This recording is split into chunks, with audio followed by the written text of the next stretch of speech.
Good evening, I'm Adrian Arsenault. Andrew is away. Tonight, we invite Jagmeet Singh to take questions from undecided voters and from Rosie.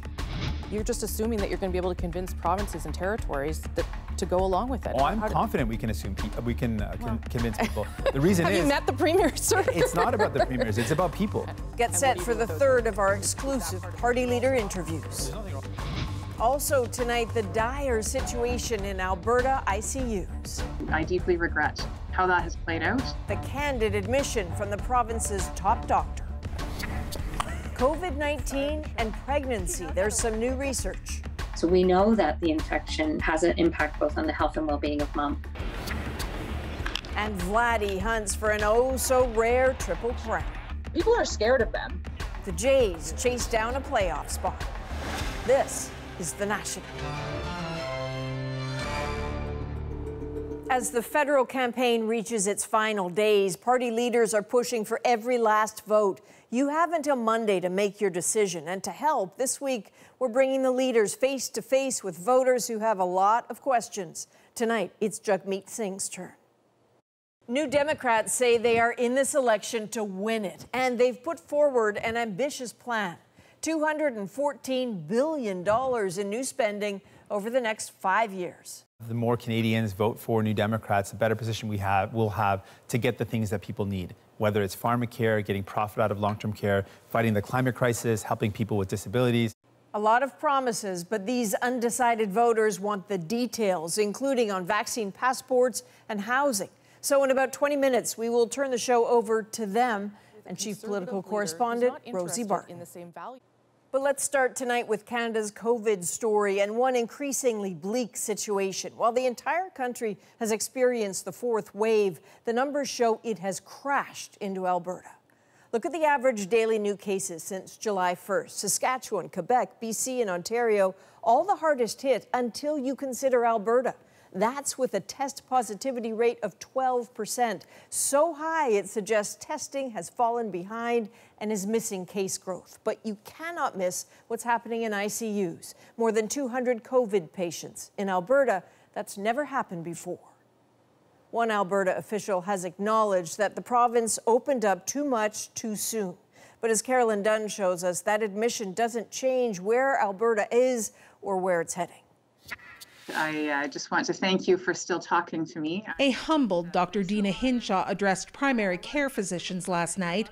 Alberta's chief medical officer revealed this is her biggest moment of regret, being part of a decision to lift all COVID restrictions in the province. Hinshaw says that mistake set the province's relentless fourth wave in motion. I think that trajectory was set when we removed all the public health restrictions at the beginning of July. Hinshaw says she feels responsible for later giving the impression the pandemic was over. That has had repercussions, and I deeply regret how that has played out. The highest COVID ICU numbers ever in Alberta. Staffing shortages, surgery cancellations for everything from cancer to joint replacements. It's been 11 days since Premier Jason Kenney's last COVID briefing. But life and death decisions continue. Difficult choices based on the statistics of survivability. When it gets like this, we can't take the long shot because we got to put our resources into people that we know are going to do the best. That Dr. Markland is even at work is a feat of resilience.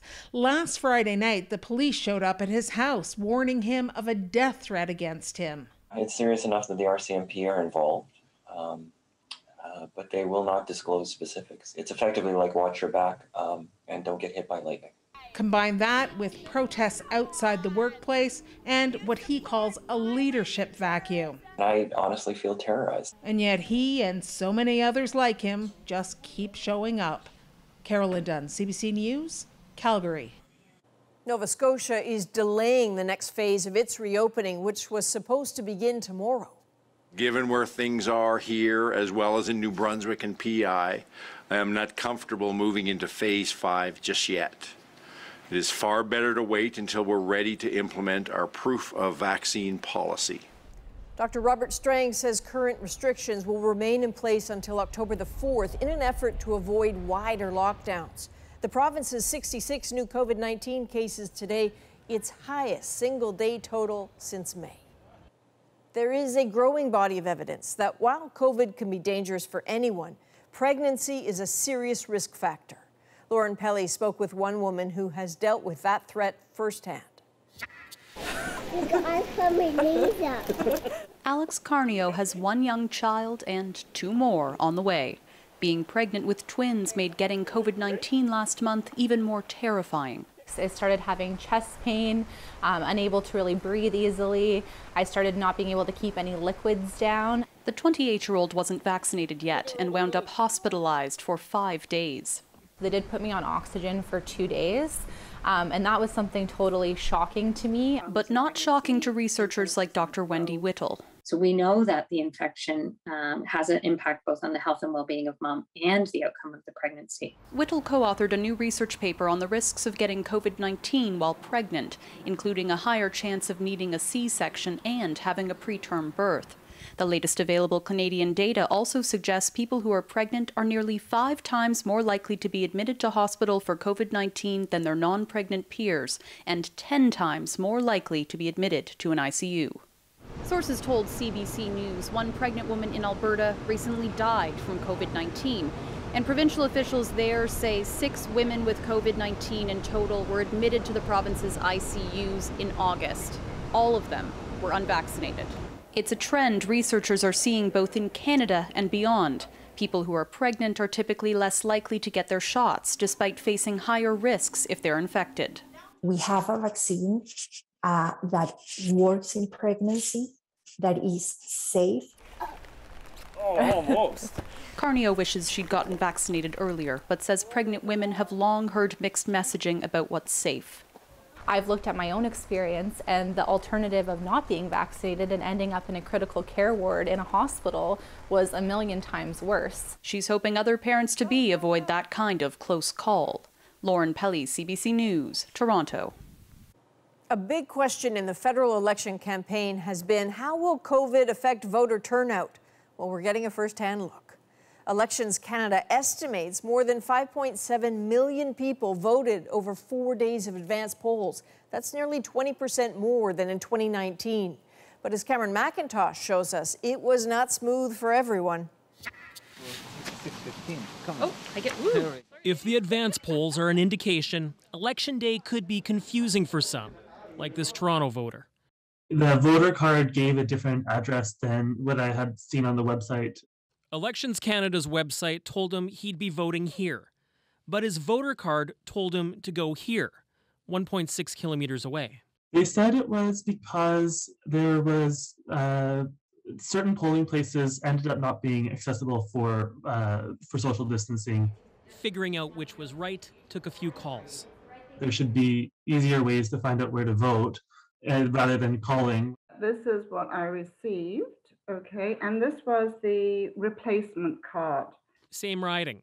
Sandra Ashby got 2 cards. One to vote here, the other over here, 2.6 kilometers away. So I called them, I waited half an hour, couldn't get through. We just have not been able to secure a lot of the places that we would have in past elections. Elections Canada says it's lost places like schools, so to ensure social distancing, it had to consolidate many smaller polls into larger venues. It says it's working to update websites and voter cards for Election Day. Those kinds of things have been challenges that we haven't faced quite the same before. It's how Winnipeg wound up with an advance poll in an IKEA. Regina will have an Election Day super poll in an old Costco. Though finding staff during COVID is yet another challenge. Years past, it was much more organized. COVID precautions are slowing the process some. Some advance polls saw long lines, but this poll supervisor warns looks can be deceiving. The reason being the lineup is due to the COVID, and we're keeping the distancing on the people. Now, for all the challenges, turnout at the advance polls, even in the pandemic, shows that people are voting. We'll see how it all plays out on Monday. Cameron McIntosh, CBC News, Winnipeg. Some Quebec voters seem to be rallying behind the Bloc Québécois after a debate question some saw as an attack. Alison Northcott shows us how that's playing out. Quebec voters can be hard to predict. With Election Day inching closer, Réal Desrochers had been leaning Liberal until one moment in last week's English debate pushed him in a firm direction. I'm voting Bloc, he says. I know they won't form the government, but they will defend Quebec. He says it's because of this question. You deny that Quebec has problems with racism, yet you defend legislation such as Bills 96 and 21. The moderator also called Quebec's language bill and its secularism law, which forbids some public servants from wearing religious symbols, discriminatory. That law is being challenged in court by groups who say it unfairly targets Muslim women. But the phrasing of the question angered many. That was an attack for sure. Against Quebec? Telling me at 70 years old that I'm a racist because I want to be proud of my French language? Non, ça marche pas ça. It doesn't work. It'll be a real nail biter. This pollster says the Bloc's current bump in the polls could make a difference in about 15 ridings seen as three-way races. In some ridings, the Conservatives will play the spoiler. In and around Quebec City, the Liberals will play spoiler and maybe let the Bloc go through. So we're all in these sort of dominoes because the race is so tight. With so many close ridings, the outcome is far from certain. I'm wondering what is the purpose of the Bloc. Jana Roche says she'll likely vote NDP. As a social worker, okay, there's things in their program that meets my value. Her partner, who says he's against the secularism law, says he'll vote NDP too to preserve social programs. Others say they'll give the Liberals one more chance to see what they do after the pandemic, she says. With the Conservatives also trying to make gains in Quebec, it remains a crucial province to watch on Monday. Alison Northcott, CBC News, Montreal. Green Party leader Annamie Paul has spent the last 2 days on PEI. It's her first campaign trip outside Ontario. The party has been dogged by internal conflict and is struggling to gain national traction. As Tanya Fletcher shows us, that is having an impact even where support is usually strong. Vancouver Island University is in the heart of one of two ridings the Greens are desperate to hold on to. I think the main voting issues are probably things like climate change. I would go for the climate change. The climate crisis has never been more visible in BC. A deadly heat wave, another devastating wildfire season, months-long logging protests. It may all seem a natural nudge toward the Greens, yet something else is standing in the way. And the local NDP candidate knows it. While the Green Party are fighting amongst each other, the NDP are fighting for people. They're fighting for the environment. She's referring to the internal party upheaval that cast doubt on Annamie Paul's leadership and pushed their New Brunswick MP over to the Liberals in June. There certainly are bumps on the road. Losing an MP back in June was a real blow. Yet former leader and incumbent candidate Elizabeth May is confident the Greens' grassroots base will pull them through. If we were a top-down party like the others, debates about the leader would affect us more locally. I don't feel it affects us locally, certainly not on Vancouver Island. She insists the only climate vote is a Green vote. But not everyone sees it that way. Many of you will know my background is as a climate scientist. I'm so glad to be here with you, Andrew. Former BC Green Party leader Andrew Weaver is endorsing the Liberals based on their climate plan. And elsewhere. Hello, I'm David Suzuki. A handful of prominent Green heavyweights are now throwing their support behind NDP candidate Avi Lewis. Unfortunately, the federal Green Party is in disarray. So in this election, we're lending our support to Avi. And here on Vancouver Island, strategic voting is real and possibly detrimental. I would totally be campaigning for the Green Party if I thought they actually had a chance. When talking about the environment, I noticed you didn't mention the Green Party. Because they're never going to form the government. Still, it leaves the Greens hoping for a wave, even as others are predicting a washout. Tanya Fletcher, CBC News on Vancouver Island. An Ontario judge has found Linda O'Leary not guilty in connection to a boat crash that killed 2 people. O'Leary, the wife of celebrity businessman Kevin O'Leary, was at the helm of their boat 2 years ago when there was a nighttime collision with another vessel. The judge said prosecutors failed to prove she was operating the boat without proper care or consideration. Tonight, there is widespread grief for one of Canada's most influential comics on the world stage. Norm Macdonald is being remembered for a cutting style that was all his own. Eli Glasner shows us some of that. There's only two classifications in cliff diving there. There's a grand champion and then stuff on a rock. Droll and deadpan, no one delivered punchlines like Norm Macdonald. Very hard to make a comeback in that sport, I'll tell you that. Macdonald first cut his teeth as a stand-up in Ottawa. First of all, I couldn't get away from those damn blue eyes. He looked like Paul Newman in The Hustler. Kenny Robinson said he stood out from the beginning. Norm always danced to his own beat, you know. That's why you couldn't steal his material, because it was Norm. Yeah. And he had that delivery. His big break came behind the weekend update desk on Saturday Night Live. Well, this coming Monday is Oscar night, and 3 films, The English Patient, Secrets and Lies, and Shine, are locked in a tight race in the category Best Picture There's Not a Chance in Hell I Will Ever See. Macdonald's jokes could be cruel and cutting, naughty or clean, but never predictable. He didn't care whether you connected to the joke or not, or his POV. He just believed how funny it was. Macdonald was also a favorite late-night guest who kept the hosts in stitches. Well, you know, a man grows.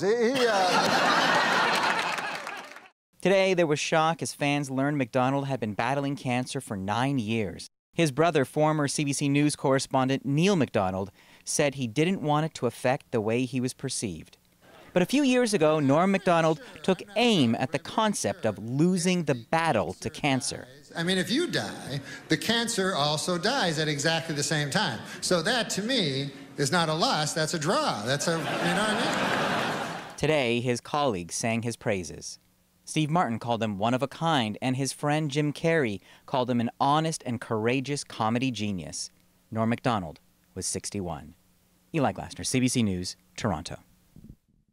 Canadian tennis star Leylah Fernandez is back home after shooting to stardom at the U.S. Open. Today, she was asked what it's like to be an inspiration for so many.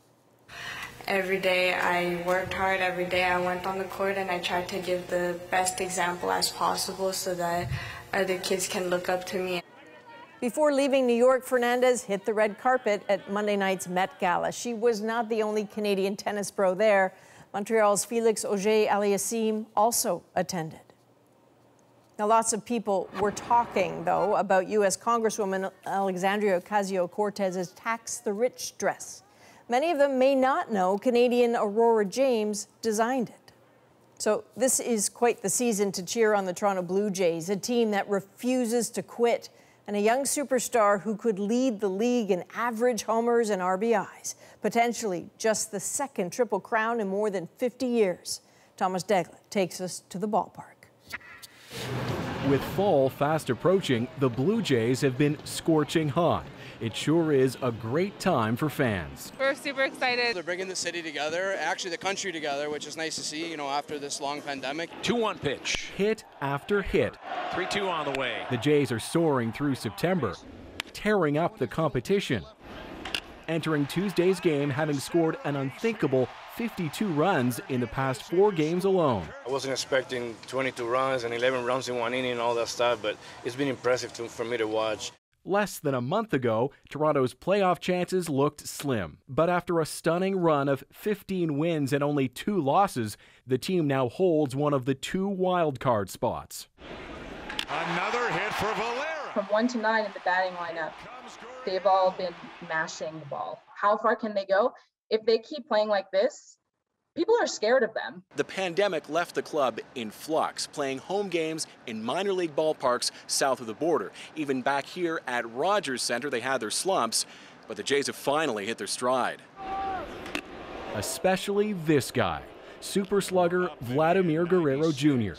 Top 3 in the majors in 8 key categories. Hooks it down the left field line! Including home runs, where his 45th also gave him the family bragging rights, surpassing this Hall of Famer, his dad. Hey, fine, I love you, Vladimir Guerrero Jr. For the Jays, though, there is still work to do. That wild card spot could disappear if their hot streak turns cold. Hopefully, the city's excited. You know, I think, you know, we're playing some good baseball right now, but, you know, the job's not done.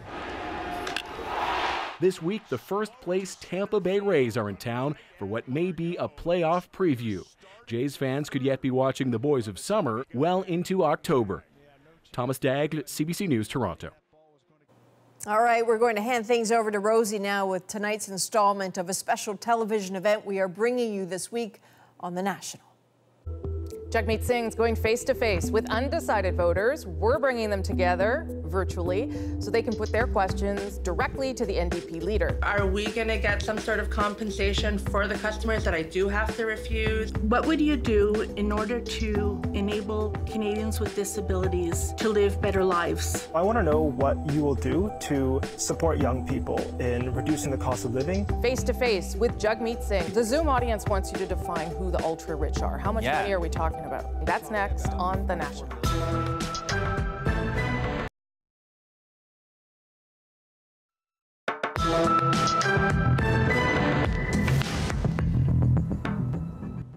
Hello and welcome again to Face with the Federal Leaders. I'm Rosemary Barton here in the National Studio in Toronto. As you may know, all this week we've booked time with each of the leaders of the major national federal parties, and then we take that time and hand it over to you, the voters, to ask them questions. We've got our virtual audience watching live from home, commenting as we go, because of course we can't have people in the studio. And we've invited for undecided voters to have some one-on-one time with each of the leaders to ask anything they like, and then I, as I do, jump into the conversation too. And tonight, we've got the NDP leader, Jagmeet Singh, in the hot seat. Welcome. Thanks for doing this. Thanks for making the time to do it. Yeah, happy to be here. Let's meet our first voter. Yeah. My name is Leylah Fernandez. I run a restaurant in the heart of downtown Montreal. Restaurant Leylah Fernandez is a definition of a family restaurant. Even my son, who's not even 2 years old, and my amazing husband are always there to come in and help out. I'm a mother, I'm a wife, I'm a daughter. My voice matters. COVID had a real negative impact on my business, and I'm wondering what are we going to do to make sure my friends, my family, and my clients are safe. Okay, Nilufar, good introduction. Over to you with Mr. Singh. Hi, Mr. Singh. Hi it's there. a pleasure to meet you. Thank you. I know that you want to have a national COVID-19 passport. What strategy do you have that would keep my family safe, my friends safe, Canadians safe, while also not putting such a huge burden on business owners, which we've already had this whole time? So what we want to do is make it easy by having a document that people could use to quickly prove that they are vaccinated. So if someone's coming to visit your restaurant from another city or another province, they don't have to pull up an email and try to show you something on their phone. They'll have an easy-to-use document that can show, hey, I'm vaccinated. I can come into your restaurant. So I want to make it easier. That's my plan. And where's the freedom in this? Where's the anonymity? Where do we draw the line with the COVID-19 passports? So a really good question. The decisions to require people to have a proof of vaccination is a provincial decision. They're the ones that decide that. I just want to make it easier. In terms of the enforcement, I feel like it's really a high burden to put on small businesses, that you're the ones that have to police this. I get that that's a struggle. I'm not sure how that should be alleviated, but I get that that's a tough burden for small businesses. So is it too late to do this? Is it too late to institute a national vaccine passport? We just want to make sure that there's that option available. We're going to probably need something to travel. It looks like the world's headed in that direction. If there's going to be a document for international travel, why not also make it available for domestic travel? Yeah, except it was my understanding that when these conversations started, no province wanted a national passport, and the provinces, as you know, hold the data. So I'm not sure what the national passport, how that would even work. Well, the same way that there was going to be a national, Mr. Trudeau mentioned having a national passport to travel internationally. If the federal government can have one for international travel for provinces that don't have it, so there's still 2 provinces that don't have it, and those folks want to travel within Canada, right now they're going to have to do what I did, which is pull up their email, show that they got proof, sign out some documents. Instead, if we had something that was easy to use. Liberals' proposal, as you probably know, is to give the provinces $1 billion and say, here, at least we'll help you run yours. Is that part of what you're also offering? I think the idea of helping provinces makes sense. I just think that it would have been a lot easier if we had one right away federally. There was some talk about having one for travel, and I thought, well, if we're going to have one for travel, why not make it so it's accessible for international or for local domestic travel? On the people out there who are vaccine hesitant or people who don't believe in the vaccine, and we know that there's different groups within that category, but we've seen some of them very present, particularly at Mr. Trudeau's events. How do you convince those people, those other people, that they do have to go and get vaccinated? Do you believe it should be required for them to live their lives to go and get vaccinated? I think it's really important to get vaccinated. And I think there's a lot of people that are harder to vaccinate, but not opposed to it completely. And those are folks that may have barriers to getting vaccinated because they don't have access to the right type of internet, or they aren't able to get onto the website to book an appointment. So there's those folks, and I think we've got to help them out. And there's some folks that might have some questions. And the way we deal with that is more transparency, letting folks know. But you would also recognize there are people that aren't going to be convinced. And what do you do with those people? Obviously, at the end of the day, no one's gonna, you can't force a person to get vaccinated. That's not constitutional, it's not fair, it's not morally right to force someone physically. And there will be barriers though, because we wanna keep people safe, and keeping people safe means we've gotta do things. Leylah, I think you have another question, do you? Last one. Are we gonna get some sort of compensation for the customers that I do have to refuse? Our plan is to continue the wage subsidy, to continue the rental subsidy, to continue support specifically for small businesses, and make sure that those large big box stores pay their fair share so that we can continue to provide businesses like yours with the support. And amongst that support would be a way for you to be able to offset some of the impacts of the COVID-19 pandemic. Okay, Leylah, I hope that helped. Here's our next voter. Hello, my name is Stephen Douglas. I work in Northern Ontario in Sandy Lake First Nation. I am a registered psychotherapist, so I work in mental health. So the most alarming and immediate concern I have approaching this vote is climate change. We have delayed and obfuscated and accommodated our carbon addiction for dangerously far too long. Okay, Stephen, it's over to you. Hello, Mr. Singh. My question is, what are the nuts and bolts of an NDP plan that will help Canada transition into a renewable energy economy? So some of the concrete proposals we have, we want to electrify transportation and invest heavily in the reduction of our emissions that comes from transportation. We want to invest in retrofitting buildings and homes. We also want to invest in renewable energy. Is there anything you can share about where you're anticipating being able to build that infrastructure? We've heard from a number of years Mr. Trudeau talking about ending the fossil fuel subsidies. We would immediately end them. Instead of ending them, he increased them by about $900 million a year. That's a lot of capital, a lot of resources that could be directed towards infrastructure that's renewable. So some of the options, I think, the geothermal, I think it's a very viable and exciting opportunity to create jobs in Alberta. We also were looking at the idea of an east-west energy grid. There are a lot of provinces like Manitoba which have an abundant supply of hydroelectric energy, but they're not connected interprovincially. Okay, Stephen, I'll try and get a couple more specifics for you, if you let me. The Liberals have promised to end fossil fuel subsidies by 2023. You said you will eliminate them immediately. You also talk about the fact that the Liberals have increased them. In fact, a lot of that money is now going to help those companies transition to greener technology. You're going to end fossil fuel subsidies immediately. What does that mean for the people who are still working for those companies right now?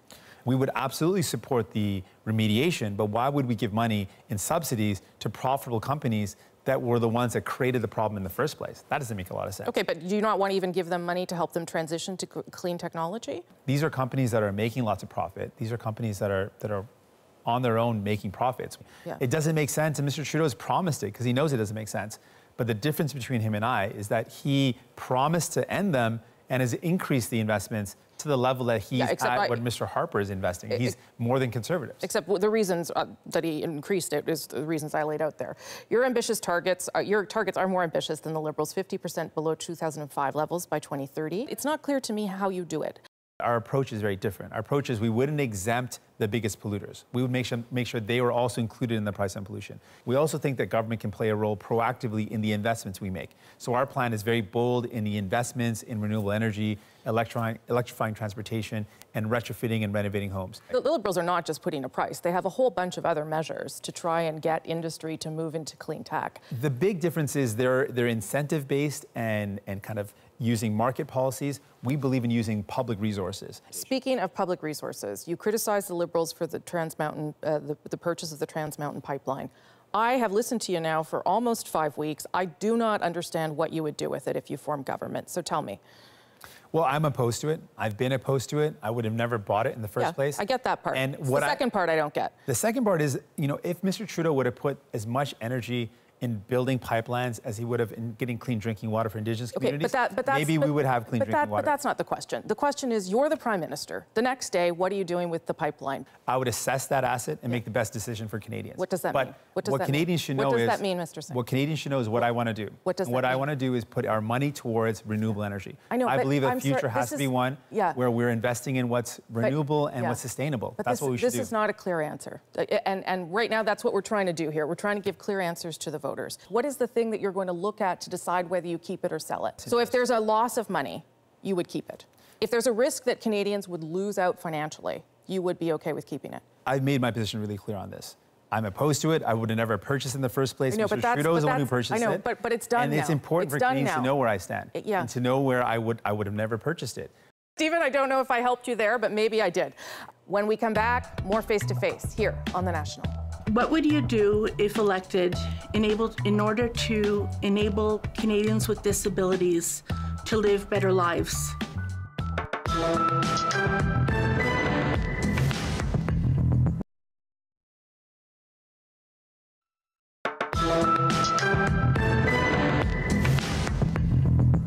Welcome back to Face to Face. Let's get to our next questioner now.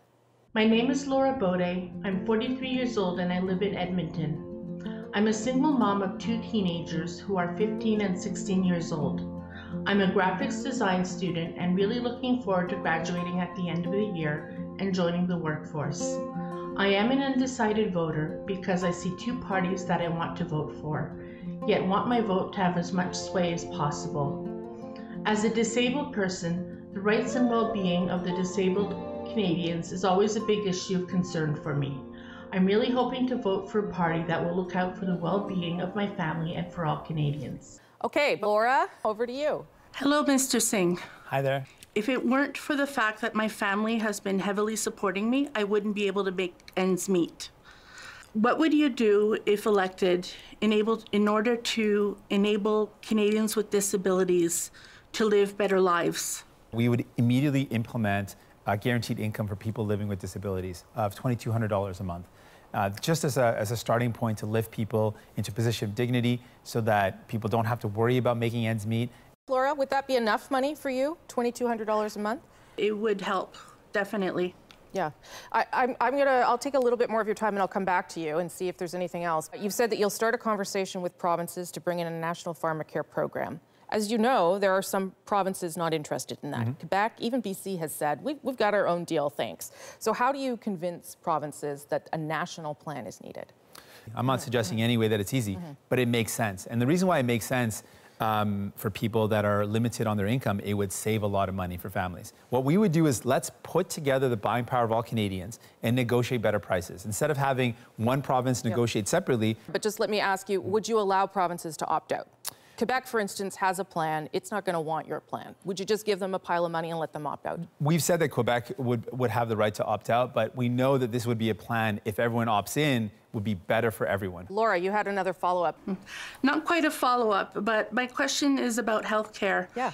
Alberta, there's a lot of rumors going around that Kenya is trying to privatize healthcare. What would you do in order to ensure the protection of those of us, again, with disabilities who would probably not qualify? We would use the Canada Health Act to enforce the public delivery of care, but also when it came to the delivery of private for-profit care in long-term care homes, we put a motion saying that we should get rid of that profit in long-term care homes. We are opposed to private care firmly. The other parties aren't. And so if that's something that's important to you, you can count on us to defend public health care. I had a follow-up on that pledge as well, to end private for-profit long-term care. Exactly how would you put them into public ownership? How would you go around and just buy them all up? So it's not the ownership, it's the delivery of care that we're most focused on. Right now, when you've got a for-profit model of care, that means the care, some of that dollars that go towards care are going towards profiting the investors or the shareholders. This is a provincial jurisdiction, so what do you do? We would include it into our Canada Health Act. So when we transfer money, why would a Canadian sit well with the idea that our public money is going into a company like Rivera that's their shareholders are going to profit from Canadian dollars being invested in long-term care? That doesn't make any sense. I want to see every single cent that we invest in long-term care going to our seniors, going to our loved ones. That's a big thing. Now you have to get the provinces sitting at the table, and you've got to crack open the Canada Health Act and restructure it so that you suddenly have control of long-term care. That's basically what you're saying. Not control, but when we're funding, we don't want any of our funds to go into private care. So we can make sure that happens. But provinces don't even want national standards for long-term care. They don't want you in their business. So here's another example, pharmacare, where you're just assuming that you're going to be able to convince provinces and territories to go along with it. Oh, I'm confident we can convince people. The reason is... Have you met the premier, sir? It's not about the premiers, it's about people. And people who lost their loved ones. But let me finish this idea. People who lost their loved ones in long-term care, they lost their loved ones to horrible conditions where they were neglected, not fed right, not fed appropriately, not given water, not treated well because of for-profit care. And that's clear. How would I stand by and let that happen? I'm going to find a way to find a solution. But it is not your job. It is the Premier's job. That's the difference between me and the difference between me and maybe Mr. O'Toole, Mr. Trudeau is that they can maybe live with being like, oh, it's not my job. I think it's my job. It's not that it's not their job. It's literally not their jurisdiction. No, I disagree. If that but you have to change the law to make it your jurisdiction. If that was our approach, though, Ms. Barton, then we would not have universal health care. Yes, but there is a division of power. And what you're saying, you're going to go to provinces and say, you're not doing it right, so I'm going to do it? No, no. The difference is I'm going to go to a loved one who's lost their mom or their dad and say to them, I'm going to fight for you. I'm going to fight to make sure that this never happens again. Okay. I'm not going to hide behind jurisdictions. Laura, anything else from you? No, thank you very much. Time for a quick break. But up next. I want to know what you will do to support young people in reducing the cost of living, especially in urban areas. What do you do to make sure that you can keep the rich people in the country in order to get that money? Because otherwise your plan starts to fall apart.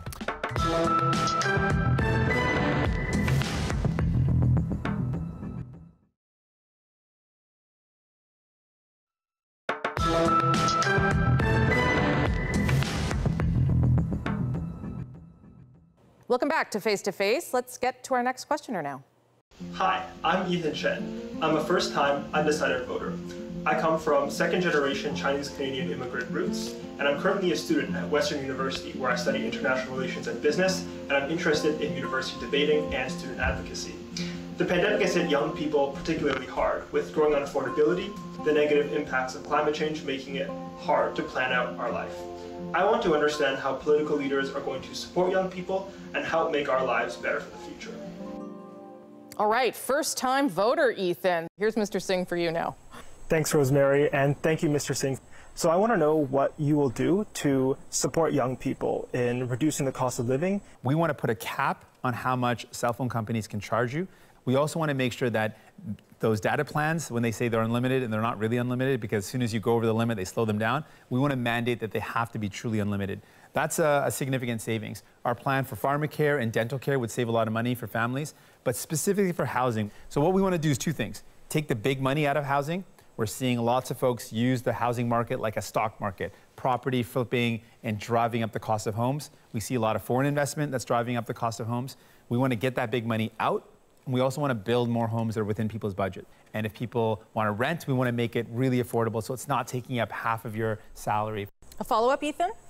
Yeah, just on the topic of building housing, I'm just wondering like how you would do that with working with municipalities and provinces. I want to see a really proactive role working directly with municipalities, working with provinces, using federal land. There's a lot of federal land in cities around Canada that could be used purposely for affordable homes. Okay, Ethan, I'm going to ask a couple of follow-up if that's okay. I want to ask you a little bit about taxing the wealthy. Rich people aren't going to let you come for their money. They're going to move. They're going to decide to do something different.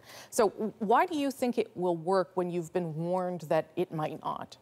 I want maximum zeal in taxing the super wealthy. I know that we can do this. And one proof point recently, Mr. Biden actually, Mr. President Biden has just put out a plan. And if you look at his plan, it's very similar to ours. It includes the same capital gains inclusion increases. It includes a tax on the extremely wealthy. It includes a lot of the similar proposals.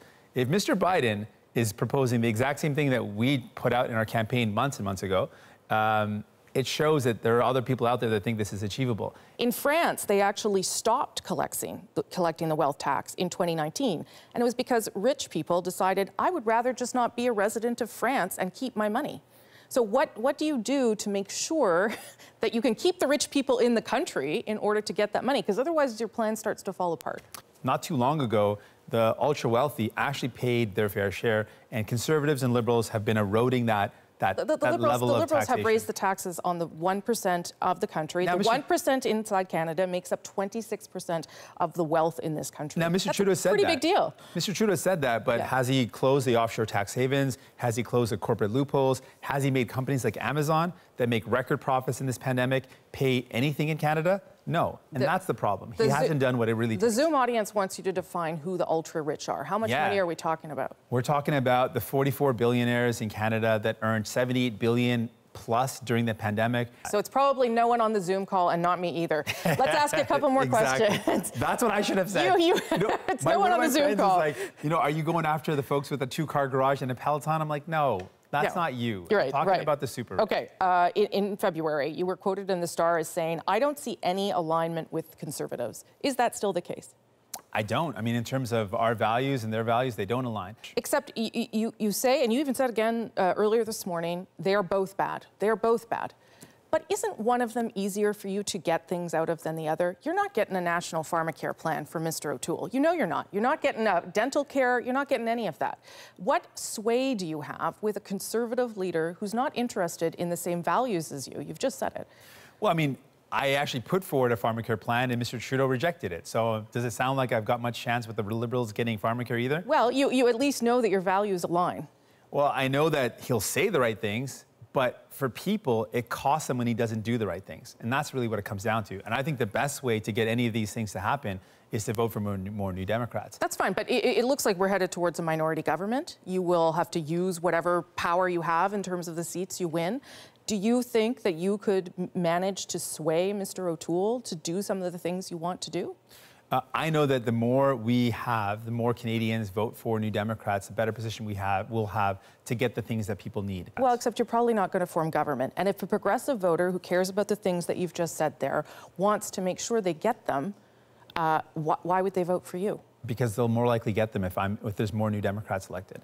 In this pandemic, people got more help because we were there. Are you open to working with Mr. O'Toole? I think that's something Canadians need to know. They need to know that I think both Mr. O'Toole and Mr. Trudeau are going to be bad for Canadians in the sense they're going to cost them more. You have promised $200 billion in promises. Aren't you going to cost them more? Oh, I'm going to save people. I'm going to cost the billionaires more for sure. And if you're a billionaire out there, not you, Rosie, not the folks that we're listening to, but billionaires out there, yes, I'm going to cost you more. Don't be alarmed. You're going to pay a bit more. But for everyday Canadians, they're going to save money. They're going to save money on pharmacare. They're going to save money on their medication. But only if you become Prime Minister. Well, that's why people got to vote for me. Up next, more face-to-face with NDP Leader Jagmeet Singh on The National. Do you think there's a problem with being too ambitious? $200 billion in new spending over 5 years is a lot of money.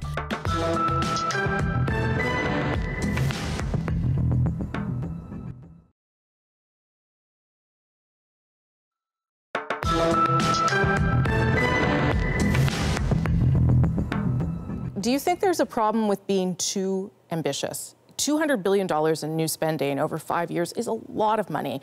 The promises that you have are huge. I know you say that this is the kind of person you are. You can take on big things. You want to work hard. I get that. But there are probably people who feel that this is not achievable, that this is not realistic, that these are not things that can be done in time. Is that hampering people's ability to vote for you? I think they are achievable, and we've laid out, we're the only party with a clear plan. You know, when we hear Mr. Trudeau and Mr. O'Toole talk about either tax credits or investments, they haven't laid out a really significant revenue plan. So they're either going to do one of two things. Well, I would say they both have, frankly, and they put out their costing ahead of you. They're either going to cut help to people, and Mr. Trudeau's already started. He's cut the CRE. He's already started. Mr. O'Toole was certainly going to cut help to people. We've said we're not going to cut the help that people need, and we're not going to put the burden back on them. You're going to leave pandemic supports in place for how long? We've talked about what we would do. We would put in place for small business like Leylah Fernandez, we would increase, we would continue with those programs, the wage subsidy and the rental subsidy. But what we would do differently is make sure that the super large corporations are starting to pay their fair share to invest in people. So we've got the only plan that doesn't require cutting help to people or putting the burden on them. We say the burden should fall on the multimillionaires and billionaires, and we've got a clear plan to do it. If you're the official opposition after this election, how do you get the things that you're talking about? How do you make that happen? We're not going to concede the election, so I'll say that in whatever Parliament Canadians choose, we're going to fight for them. And they can know where I stand on the important things. They know where I stand on taxing the super rich. They know where I stand on healthcare, on the environment, on supporting small businesses. I want you to know I'll be there for you. Thank you. That's this special edition of The National. You can see the full conversation on CBC Gems, cbcnews.ca. And again, after your late local news on CBC television, tomorrow night, it's face-to-face with the Green Party leader, Annamie Paul. I'll see you then. Good night.